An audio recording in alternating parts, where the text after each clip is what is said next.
안녕하세요. 서울신학대학교에서 실천신학을 가르치고 있는 조성호입니다. 오늘 저는 디다케와 사도전승을 통한 영성과 기독교 리더십의 상호관계 연구라고 하는 제목으로 논문을 발표하겠습니다. 많은 분들이 아시고 있는 것처럼 2020년 벽두부터 이 코로나 바이러스로 인해서 우리나라뿐 아니라 전 세계가 어려운 시국을 보내고 있습니다. 정치적 혼란, 경제적 위기, 의학적인 열악한 상황. 그런 와중에 우리 한국교회의 주일 예배와 신앙생활에 대한 많은 회의와 도전이 교회 안팎에서 일어나고 있습니다. 지금 이 시점에서도 여러 다양한 신앙 공동체들이 이 코로나 바이러스의 확진에 일조하고 있는 것으로, 그래서 많은 교회 밖에 비신자들뿐 아니라 심지어 교회 내부에 많은 그리스도인들도 기독교 신앙의 본래적 가치가 무엇인가, 우리가 예배를 통해서 추구하고자 하는 기독교의 가장 중요하고 궁극적인 방향과 의미에 대해서 질문을 던지면서 예배라고 하는 것이 과연 온라인으로 드릴 수 있는 것이냐라고 하는 아주 형식적인 문제로부터 이 예배를 통해서 추구하고자 했던 기독교 공동체의 본래 가치가 무엇이었는데, 한국의 기독교 역사에서 어떠한 부분이 오류를 일으키고 어떠한 잘못된 신학적 사고가 우리 일반적인 신자들의 신앙생활에 여러 가지 역기능이나 부작용을 일으켰는가 등에 대한 신학적 담론들이 일어나고 있습니다.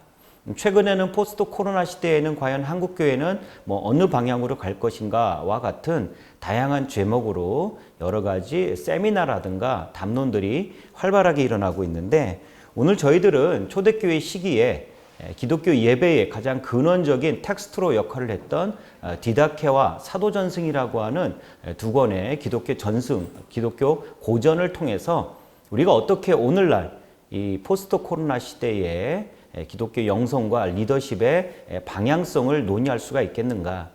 이 논문에서 모든 것을 다 다룰 수 없다는 것은 분명합니다. 영성과 리더십이라고 하는 분야가 이미 광범위하게 자체적으로 독립적인 연구 주제로 자리 잡은 지가 오래되었고요.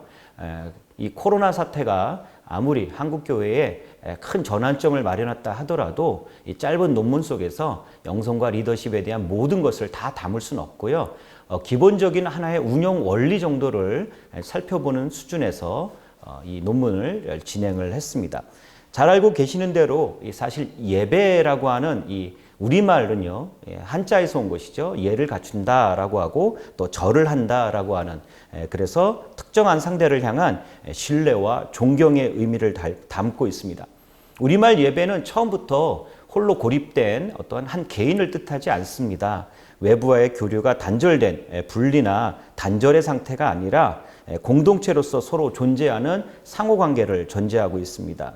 영어 단어인 워십, 또 구약 성경의 언어인 히브리어에서의 샤하하, 아바드, 또 헬라어인 프로스쿠네인 모두가 특정한 신적 존재를 향한 공경 또는 감사의 의미를 담고 있습니다. 신약 성경에서 기독교인들이 드린 최초의 예배는 떡을 뗀다라고 하는 breaking bread라는 표현을 사용하고 있고요. 나중에는 레이투르기아라는 말을 통해서 하나님 백성들의 일, 그래서 이 모든 예배에 관련된 일반적인 기준에는 하나님께 공경과 감사를 올리는 동시에 그리스도인들의 상호 협력 관계가 언급되고 있습니다. 이런 면에서 보면은 예배는 하나님과의 영적인 교통, 그리고 타인들과의 어떤 교제와 친교 속에서 형성되는 것이며, 그리스도인들의 영성이 관계성에 기반을 둔다고 하는 사실을 눈에 보이는 가시적인 현상으로서 잘 보여주고 있습니다. 그래서 이 예배라고 하는 것은요, 그 자체로 독립적인 의미를 지니는 실체가 아닙니다. 다른 모든 신학적 내용을 통제하는 원리로 군림하지도 않습니다. 예배는 기독교 신학과 영성이 가지고 있는 핵심적인 가치들을 눈에 보이는 가시적인 모습으로 드러내는 방법론적 기제입니다. 예배가 예배주의로 우리가 오류를 일으켜서는 안 되는 것이고요. 예배를 통해서 기독교인들의 정체성을 결정하는 필요 충분 조건으로 작용해야만 예배가 예배로서의 본래 가치를 지닐 수 있고, 디다케와 사도 전승을 우리가 어떤 예배에 근원되는 내용이다라고 하는 미시적 관점으로 보기보다는 디다케와 사도 전승 안에서 나타나고 있는 예배의 다양한 내용들이 당시의 시대적 배경에서 어떻게 거시적으로 작용을 했는가, 좀 더 넓은 역사적 배경과 당시의 실존적 상황 속에서 유대교의 한 분파로 시작되었던 원시 기독교 공동체가 어떻게 점차 독립적인 신흥 종교로 발전할 수 있었고, 마침내 유대교나 헬라 철학, 로마의 문화 등의 영향을 받았지만 독자적인 자신들만의 형식과 내용을 구축해서 점차 세계 종교로 점진적인 발전을 이룰 수 있었는가, 그 원리가 이 디다케와 이 사도전승의 내용에 담겨져 있다. 그런 것들을 우리가 좀 거시적으로 보셨으면 좋겠다 하는 차원에서 논문의 논지가 진행되고 있습니다. 특별히 오늘날 한국 사회는 분노 사회라고 불릴 만큼, 또는 불안 사회라고 불릴 만큼 여러 가지 우리 한국인들의 내면적인 심리적 정서에 많은 장애가 일어나고 있죠. 그런 상황 속에서 한국 교회가 가족주의에 기반을 두고 수직적인 위계질서, 소위 하향식의 리더십과 영성의 유형을 전통적으로 보존 유지하고 있습니다. 지금 자라나고 있는 젊은 세대 또는 미래 세대는 이와 같은 수직적 위계 질서에 기반을 둔 하향식 영성과 리더십에 큰 거부감을 보이고 있고요. 그래서 수평적 상호관계에 바탕을 둔 그와 같은 리더십과 영성을 상당히 많이 갈구하고 있습니다.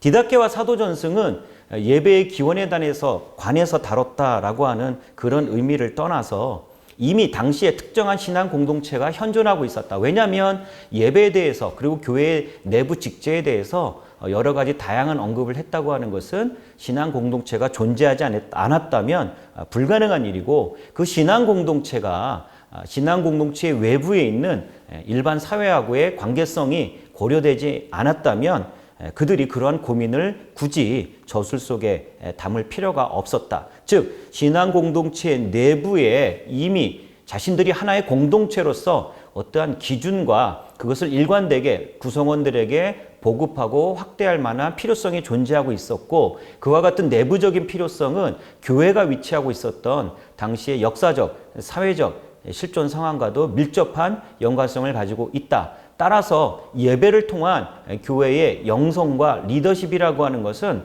언제나 무인도에 동떨어진, 그래서 이 세상을 공격적으로 배타적으로 대하는 폐쇄적인 어떤 자세가 아니라 이 세상의 변화, 그리고 어떤 시대적인 정신, 문화의 흐름 등에 대해서 민감하게 반응을 보이고 있다는 것을 우리가 반드시 염두에 두어야 되겠다는 것이죠. 특별히 이제 디다케와 사도전승, 그리고 그 이후에 여러 기독교 고전에서 많이 찾아볼 수 있는 것은 전염병 등을 포함한 어떤 무서운 질병이 그 사회에 도래했을 때 기독교인들이 어떠한 구체적인 행동이나 모습을 보였는가 하는 점입니다. 그리고 그들의 전염병을 대했던 독특한 신학적인 대응 방안이라든가 실제적인 어떤 행동 등이 결국엔 나중에 기독교 영성과 리더십에 있어서 다른 종교라든가 다른 철학이나 사상과 비견될 만한 기독교 공동체만의 독자적인 색깔로 정착이 되게 되고요. 그러한 기독교만의 고유한 독자성이 기독교가 점차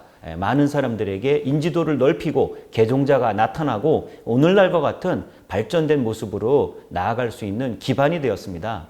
그런데 시간의 흐름 속에서 중세에 접어들고 종교개혁을 거치고 산업혁명과 자본주의의 발발 등을 통해서 우리가 흔히 이야기하는 대로 로마 가톨릭 교회뿐 아니라 종교개혁 전통마저도 본래 가지고 있었던 기독교 영성과 리더십의 핵심 가치들을 상당 부분 훼손당하고 상실하고 어떤 경우에는 의도적으로 망각하면서 교회라고 하는 공동체가 왜 이 세상에 존재하는지, 본래의 존재의 목적과 그 존재의 방향성, 형식, 내용 등에 대해서 둔감해지는 그런 일들이 나타나게 되었습니다.